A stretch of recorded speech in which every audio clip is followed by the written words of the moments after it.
জাতীয় নির্বাচন কবে হবে এই বিষয়গুলো নিয়ে বাংলাদেশের দুটো ধারা তৈরি হয়ে গেছে। প্রধান রাজনৈতিক দল বিএনপি চাচ্ছে ডিসেম্বর মাসে নির্বাচন হতেই হবে। কোনো জানুয়ারি নেই, কোনো ফেব্রুয়ারি নেই, নো বাট, নো ইফ, কোনো ইফ নেই, কোনো বাট নেই, যদি কিন্তু ধারায় না তারা ডিসেম্বর মাসেই নির্বাচন হতে হবে। এক। দুই নম্বর হলো যে ডিসেম্বর মাসের সেই যে নির্বাচন, সেই নির্বাচনের আগে কোনো স্থানীয় নির্বাচন হওয়া যাবে না। এবং এই বিষয়টি নিয়ে দলটা এতটা যাকে বলা হয় পয়েন্ট অফ নো রিটার্নে চলে গেছে, তারা বুঝে গেছে যে যদি এই কাজটি তারা করতে না পারে বাংলাদেশে তাদের রাজনীতির অস্তিত্ব থাকবে না। এবং তাদেরকে নিয়ে যে সকল দুর্নাম বদনাম এখন তাদের প্রতিপক্ষ ছড়াচ্ছে, স্বয়ং তারেক রহমান থেকে শুরু করে সালাউদ্দিন সাহেব, মির্জা ফখরুল থেকে শুরু করে একেবারে ছাত্র দল, যুব দলের প্রান্তিক পর্যায়ে যারা নেতাকর্মী রয়েছেন তাদের ক্যারেক্টার অ্যাসাসিনেশনের জন্য কখনো এস আলমকে আনা হচ্ছে। এরপরে আর কদিন পরে আওয়ামী লীগের যত সব দোসর তাদেরকে আনা হবে। এমন যদি বলা হয় যে তারেক রহমান সাহেবের সাথে জয়ের বৈঠক হয়েছে, এটাও অস্বাভাবিক কিছু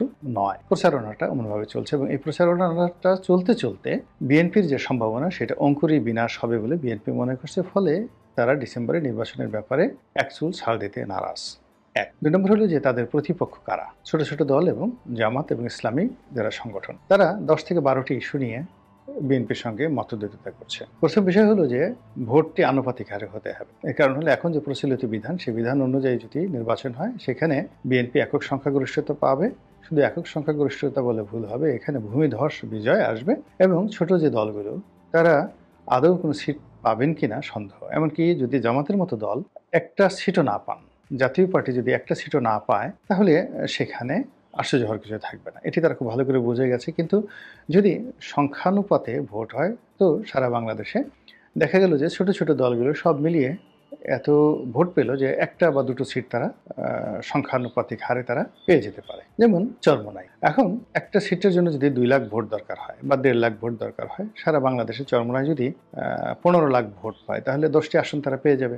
যদি জাতীয় পার্টি এরই অবস্থা হয়, মানে সবচেয়ে জামাতের জন্য লাভবান হবে। জামাত অ্যাটলিস্ট ধরুন 30 লাখ ভোট যদি তারা কালেকশন করতে পারে বা 40 লাখ ভোট যদি তাদের হয়, তারা আলটিমেটলি 30, 35 বা 40টি করে সিট তারা জাতীয় সংসদে পাবে।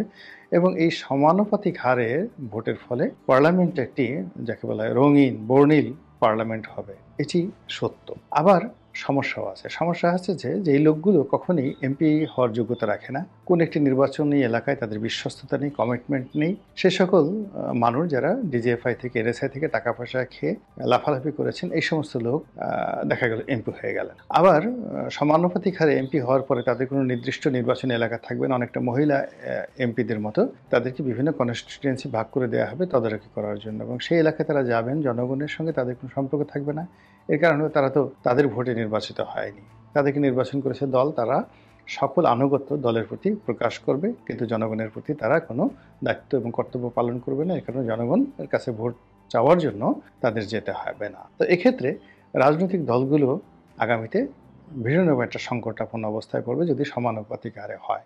এরকম নেগেটিভ অনেক কথাবার্তা আছে, কিন্তু যারা আন্দোলন করছেন যে সমানুপাতিক হারে নির্বাচন হোক, তারা তো তাদের স্বার্থ দেখবেন, তারা তো আর আমাদের স্বার্থ দেখবেন না। তো এরকম একটা বিষয় রয়েছে। অন্যদিকে ডক্টর মোহাম্মদ ইউনূস তিনি একটা দল করার চেষ্টা করছেন, ইতিমধ্যে একটা দল তৈরি করা হয়ে গেছে, আরও বেশ কয়েকটি দল পাইপলাইনে আছে, তারা আসবে এবং এই সকল দলের পিছনে দেশি বিদেশি প্রচুর অর্থের বিনিয়োগ রয়েছে এবং তারা একটা ব্রিদিং টাইম চাচ্ছে নিজেদেরকে গুছিয়ে নেওয়ার জন্য, এবং সেক্ষেত্রে তাদের 2 থেকে 2.5 বছর সময় টালবাহানা করতেই হবে যদি তাদের পিঠের চামড়া রাখতে হয়। আর যদি ডিসেম্বরে নির্বাচন হয়, এই গত 6-7 মাসে যা কিছু হয়েছে সেটা সমন্বয়করা করেছেন বা ডক্টর মোহাম্মদ ইউনূসের যারা উপদেষ্টা রয়েছেন তারা করেছেন, সহকারীরা করেছেন, সবাইকেই কিন্তু একেবারে লাল বাতি জ্বালিয়ে দেওয়া হবে, এতে কোনো সন্দেহ নেই। কাজেই তারা তাদের সর্বোচ্চ মেধা, যোগ্যতা, কানেক্টিভিটি, পাওয়ার সবকিছু ব্যবহার করে এই যে বিএনপির যে একটা আলটিমেট টাইম, এই আলটিমেট টাইমটিকে তারা পিছিয়ে দেওয়ার সর্বোচ্চ চেষ্টা করবে। এরপরে কথা হচ্ছে যে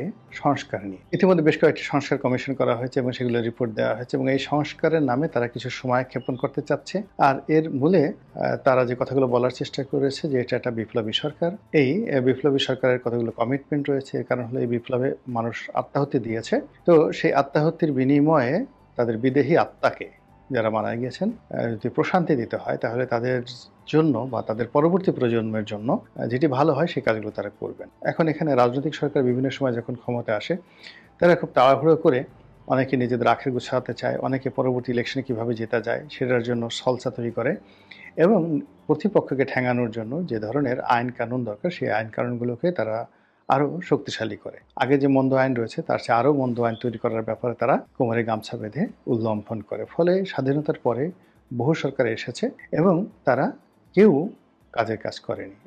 যেমন দেখুন এখন জেলখানাতে আওয়ামী লীগের যারা নেতৃবৃন্দ রয়েছেন, তো তারা সেখানে বসে সারাদিন ইয়ানফসি করেন এবং তারা ভাবেন, ইস আমাদের ক্ষমতা যখন ছিল আমরা তো ইচ্ছে করলে এই জেলখানার এই কেবিনগুলোকে আমরা এয়ার কন্ডিশন লাগিয়ে দিতে পারতাম। ইস আমাদের যদি এইভাবে আসতে হতো।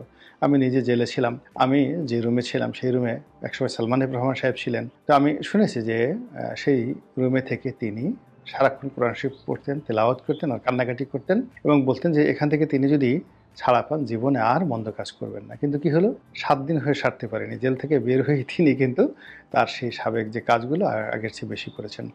একইভাবে বিএনপি এবং জামাতের অনেক নেতা জেলখানাতে ছিলেন। তারেক রহমান সাহেবের অনেক ঘনিষ্ঠজন জেলখানাতে ছিলেন। তারা ওখানে বলেছেন যে কি করেছি, না হয় একটু চুরি করেছি, একটু চুট্টামি করেছি, একটু জেনা করেছি, ব্যভিচার করেছি, আর জীবনে এই কাজ করব না, তওবা আস্তাগফিরুল্লাহ, সারাদিন কোরআন শরীফ পড়ে পড়ে ফাটিয়ে ফেলেছে। কিন্তু এই লোকগুলো যখন জেল থেকে বের হয়েছে তাদের সেই সিদ্ধান্ত থেকে মানে ডেভিয়েশন হতে তাদের 5 মিনিট সময় লাগে। তো এই হলো যাকে বলা হয় প্রকৃতি এবং পরিবেশের সঙ্গে যাদের মধ্যে রক্তের মধ্যে খারাপ জিনিস ঢুকে থাকে, ক্রিমিনাল বাই বর্ন। অর্থাৎ যে সকল মানুষ অপরাধ করে, সেটা যে কোনো অপরাধী করুক না কেন, সে যতই তওবা করুক, যখনই সুযোগ পায় তার ওই শরীরের মধ্যে ওই জিনগুলো তাকে লাফায় যে তুমি এই ধর্ষণ করো, তুমি চুরি করো, তুমি ডাকাতি করো, তুমি মিথ্যা কথা বলো, তুমি ছলচাতুরি করো, তুমি মুনাফিকি করো। এই জিনিসগুলো সৃষ্টিকুলের একটা বৈশিষ্ট্য। আর যারা ভালো মানুষ by born, they are good man, তাদেরকে আপনি যত মন্দ জায়গাতে নিয়ে যান না কেন, চোরের দলে নিয়ে যান, সেখানে বসে বসে সে তাদেরকে ধর্মের বাণী শোনাবে। চোরের সাথে যাচ্ছে, চুরি দেখতেছে, সবকিছু করতেছে, কিন্তু কোনো অবস্থাতে সে এই সমস্ত কাজে অপকর্মে অংশগ্রহণ করে না। এটি হলো ভালো মানুষের একটা প্রকৃতি। তো যেটা বলছিলাম যে এখন যারা বিপ্লবী সরকার, তারা নিজেদেরকে ভালো মানুষ মনে করছেন এবং তারা মনে করছেন রাজনীতি যারা করেন ডাফার, তারা লোফার, তারপরে আরও অনেক কিছু টাউট বাটপার, এই লোকগুলো ক্ষমতা আসার সাথে সাথে সব কিছু ভুলে যাবে এবং আরও মন্দ কাজ করবে। কাজেই আমরা সংবিধান সংশোধন থেকে শুরু করে আরও যে সকল ভালো ভালো কাজ রয়েছে এই জাতির জন্য কল্যাণকর, এগুলো করে যাব। এরপর আর একটা বিষয় রয়েছে, প্রত্যেকটা মানুষই অমর হতে চায়। এখন যারা এই ক্ষমতায় এসেছেন তারা ক্ষমতা লাভ করার পরে, যেমন আসিফ নজরুলকে নিয়ে কথা হচ্ছে, ট্রল হয়। আসিফ নজরুল বিভিন্ন সময় বলেছেন, ইস আমি যদি কোনোদিন মন্ত্রী হতে পারতাম, আমি এটা করতাম। এখন এগুলো নিয়ে হাসি তামসা হচ্ছে, বিকজ এখনো পর্যন্ত তিনি তার সফলতা দেখাতে পারেন। তো সব মানুষই সফল হতে চায়, সব মানুষই তার জীবনের যাকে বলা হয় শ্রেষ্ঠ কাজটি রেখে যেতে চায়, যেন তার মৃত্যুর পরে তাকে স্মরণ করে। এখন এই যে যারা উপদেষ্টা, তারা বুঝতে পারছে যে তারা যে কর্মকাণ্ডগুলো করেছেন, এই কর্মকাণ্ডের ফলে তাদেরকে নিগৃহীত হতে হবে, লাঞ্ছিত হতে হবে, অপমানিত হতে হবে, পালিয়ে বেড়াতে হবে এবং আরও অনেক কিছু। কাজেই তারা একটা ব্রিদিং টাইম নিয়ে সম্মানজনক একটা তাদের ক্যারিয়ার তারা গড়তে চাচ্ছেন এবং সেই জন্য তারা দরকার হলে ঝুঁকি নেবেন। এর কারণ হলো তাদের বক্তব্য যে আমাদের যা হবার তা তো হয়ে গেছে, এর চেয়ে আর খারাপ কিছু হওয়ার আর নেই, আর আমরা ক্ষমতা ছাড়লে আমাদের কি হবে তাও বুঝে গেছি। কাজেই যখন এটা হবে আমরা দেখতে চাই যে কি হবে। এই জন্য বিএনপি যত কথাই বলুক না কেন, তারা তাদের যে কাঙ্ক্ষিত মাকাম, একটা গন্তব্য তারা তৈরি করেছে, সেই গন্তব্যে তারা যাবে, যে অভীষ্ট লক্ষ্যে তারা পৌঁছানোর চেষ্টা করছে সেটা তারা করবে এবং সেই কাজ করার জন্য যত রকম কৌশল দরকার, যত রকম কথাবার্তা বলা দরকার, যত রকম রাজনৈতিক কুটচাল দরকার, যত রকম শক্তি প্রয়োগ দরকার, অভিনয় দরকার, নাট্যমঞ্চ তৈরি করা দরকার, সব তারা করবে।